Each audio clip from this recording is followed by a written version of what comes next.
Everyone say hi to Andy. Hi! Andy. Hi, everybody! Andy Pullman is our dedicated team historian. Unfortunately, he couldn't be in Skit this year, so we've decided to do for you what he would do if he were here. We are going to share with you history of Pullman Morris. Pullman Morris has deep roots with Pullman train cars. You may already know that we practiced in the old Pullman factory, but many years ago, when the team was brand new, we didn't have a factory yet to dance in, so instead, we would dance in the Pullman train cars themselves while they were in service. There was just enough space in the aisle for one narrow set. And I'll show you how this looks.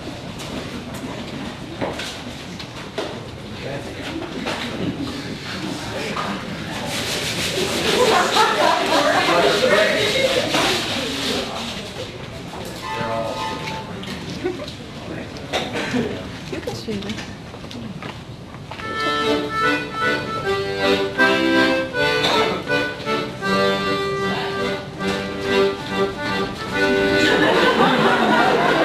Rush hour.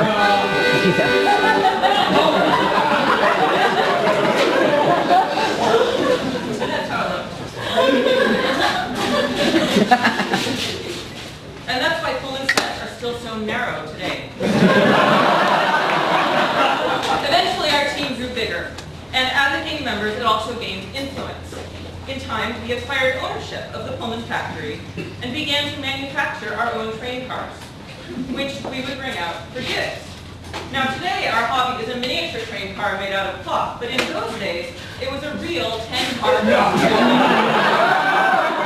Transporting it was difficult. After a tiring day of dancing, no one ever wanted to carry the train home.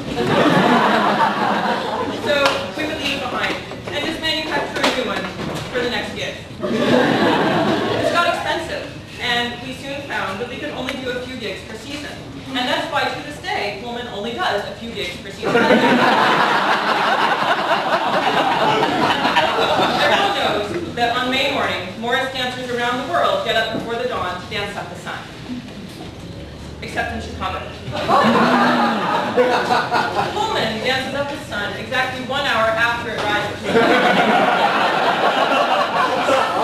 Why didn't I think of You may that? have heard that time zones were officially established because of the need for synchronized clocks. I'm not even there yet. I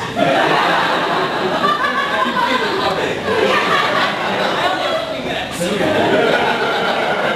All right. You may have heard that time zones were officially established because of the need for synchronized clocks in the early days of rail. But that's not the whole story. What really happened is this. Mayor Daley sold Chicago's first hour of daylight to Arizona.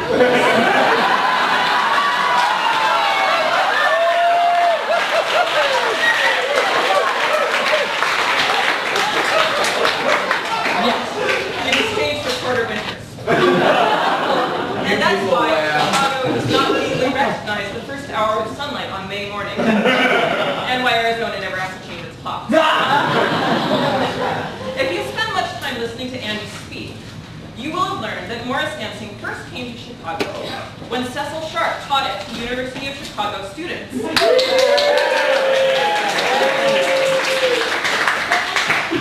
On the 3rd floor of the university's beautiful Ida Noyes Hall.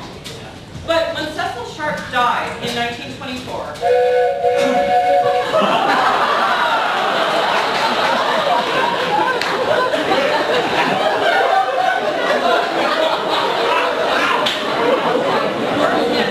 the United States was in danger of dying out. Fortunately for us, and this is absolutely true, Cecil Sharp's body was discovered in Chicago's Holman neighborhood, underneath Andy's porch. At that time, the house belonged not to Andy, but to the Pullman factory doctor, who tended to workers injured on the job. There's one right now.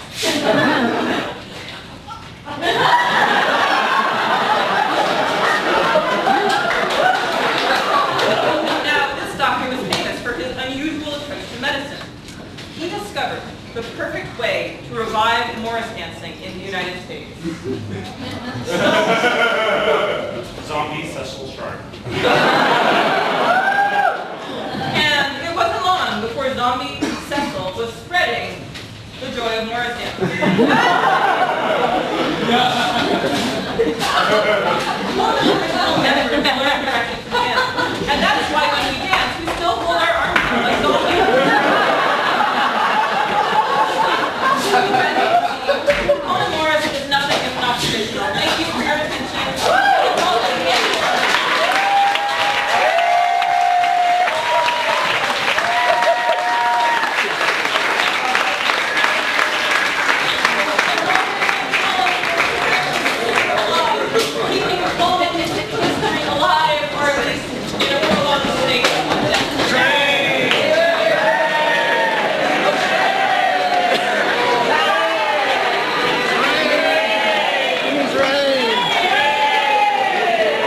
Oh,